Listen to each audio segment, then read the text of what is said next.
Jadis de jadis, les mers recouvraient les terres. Puis les eaux se sont retirées. La pluie est tombée, des rivières ont coulé. La roche s'est creusée et des valleuses, de petites vallées nichées au cœur des falaises, se sont formées. À l'entrée de ces valleuses se trouvait toujours un village.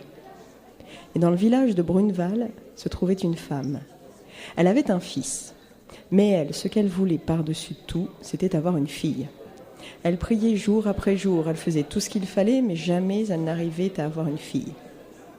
Alors un jour, exaspérée, elle a crié au ciel « Je veux une fille, même si elle doit avoir des couteaux à la place des dents et des rasoirs à la place des mains. » Et 9 mois plus tard, est né un magnifique bébé, une petite fille qui a grandi, qui était adorable avec de longs cheveux blonds, de grands yeux bleus, des couteaux à la place des dents et des rasoirs à la place des mains. Lorsque cette petite fille a eu 4 ans, elle menait une vie tout à fait normale. Elle avait un grand frère aimant qui s'occupait d'elle et qui s'occupait aussi des moutons. Chaque matin, il amenait les moutons paître en haut de la falaise. Chaque soir, il les ramenait à la ferme. Chaque matin, il comptait qu'il avait bien ses 10 moutons. Chaque soir, il comptait. Sa mère vérifiait qu'il avait bien ramené les 10 moutons. Alors que la jeune fille avait donc 4 ans, il est rentré un soir. Il avait ses 10 moutons. Lorsqu'il est reparti le lendemain, il n'en avait plus que 9. Sa mère lui a passé un savon, c'est quoi ce bazar, t'as perdu un mouton, t'es quand même trop nul, j'en reviens pas d'avoir un fils aussi incompétent que toi, c'est une horreur. Il était assez surpris, il a passé la journée avec ses moutons, il a bien vérifié, il avait tout son nombre de moutons, le lendemain matin, plus que 8. Sa mère lui repasse un savon et là elle se dit qu'il y a un truc étrange. Comment ça se fait que ces moutons disparaissent ? Le soir, après avoir ramené les bêtes, il va se cacher derrière les tables et il observe. Toute la nuit. C'était la pleine lune. Et il voit sa petite sœur qui sort de la maison, qui traverse discrètement la cour, qui rentre dans les tables. Et là, il entend un bruit, des moutons qui hurlent, quelques légers bruits de déglutition.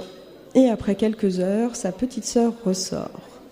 À la faveur de la lune, il voit des petites traces de sang qui perlent le long de ses mains de rasoir.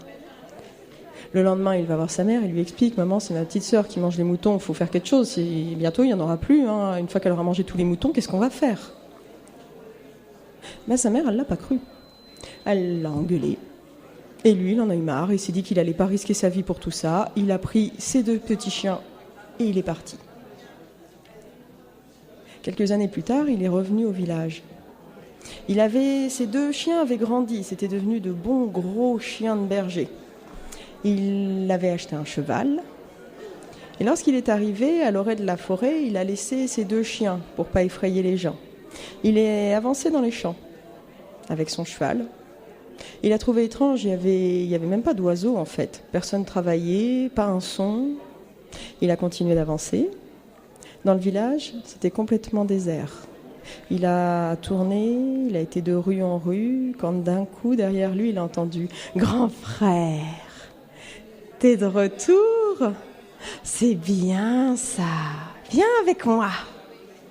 Il a suivi sa petite sœur jusqu'à la ferme où il n'y avait plus ses parents. Sa petite sœur a amené son cheval dans l'étable. Lui s'est installé en cuisine, il a pris un verre d'eau et sa petite sœur est revenue. « Grand frère, dis, ton cheval, il avait bien que 3 pattes ?» « Oui, j'ai un cheval à 3 pattes, c'est une nouveauté que l'on teste, ma petite sœur chérie. »« C'est bien ça, grand frère !» Et elle est repartie dans les tables. « Grand frère, dis, ton cheval, il avait bien que 2 pattes ?» « Oui, j'ai un cheval motocyclette, la nouvelle mode. »« C'est bien ça !» Et sa petite sœur est repartie à l'étable. « Grand frère, dis, ton cheval, il avait bien qu'une patte ?» « Oui, bien sûr, j'ai un cheval qui saute à cloche-pied. »« T'as tout compris, petite sœur, c'est bien. »« C'est génial !» Elle est retournée à l'étable. « Grand frère, dis, ton cheval, il avait pas de pattes, hein ?» « Non, j'ai un cheval reptile. Il pratique la reptation, il se traîne sur le ventre, c'est pratique en forêt. »« C'est génial, ça !» Et sa petite sœur est repartie à l'étable. Le grand frère a réfléchi que le cheval n'avait déjà plus de pattes et bientôt il ne resterait plus grand-chose d'autre que lui de comestible. Discrètement, il a reposé son verre d'eau, il est sorti par la porte arrière de la cuisine, il a traversé la cour le plus lentement possible sans quitter les tables des yeux au cas où sa petite sœur reparaîtrait. Bien évidemment, il n'a pas vu le râteau qui traînait par terre, il s'est pris les pieds dedans et tombé dans un seau. Et sa petite sœur, ameutée par tout ce vacarme, est arrivée en disant « Grand frère, tu t'en vas déjà ?»« Oh non, j'ai faim, moi !» Lui, il est parti en courant. Il a pris ses jambes à son cou, il a couru le plus vite possible à travers la cour, à travers le village. Il y avait sa petite sœur derrière lui qui courait en faisant « Grand frère, reviens, reviens, grand frère, j'ai faim !» Il courait de plus en plus vite. Il a réussi à atteindre la sortie du village. Il a traversé les champs en courant. Il a senti sa petite sœur derrière. Il y a une lame qui a déchiré sa veste. Il a entendu « Grand frère, j'ai faim, attends !» Il a continué, il est arrivé dans l'entrée de la forêt, il a pénétré dans la forêt, il s'est pris les pieds dans une racine, il est tombé à terre, il a entendu sa petite sœur « Grand frère !» Et il a attendu. Il a attendu assez longtemps en fait. Au bout d'un moment d'ailleurs, il a tourné la tête pour regarder ce qui s'était passé, pourquoi sa petite sœur n'était pas déjà en train de le découper en morceaux. Et là, il a vu le corps de sa petite sœur. Il avait laissé ses 2 gros chiens à l'entrée de la forêt pour ne pas affoler les gens. Quand la petite sœur a voulu se jeter sur lui, les chiens ont été plus rapides. Et sa petite sœur n'a pas survécu. Alors, le grand frère, il a repris ses 2 chiens. Il est reparti très loin. Et plus jamais, il n'est revenu dans son village.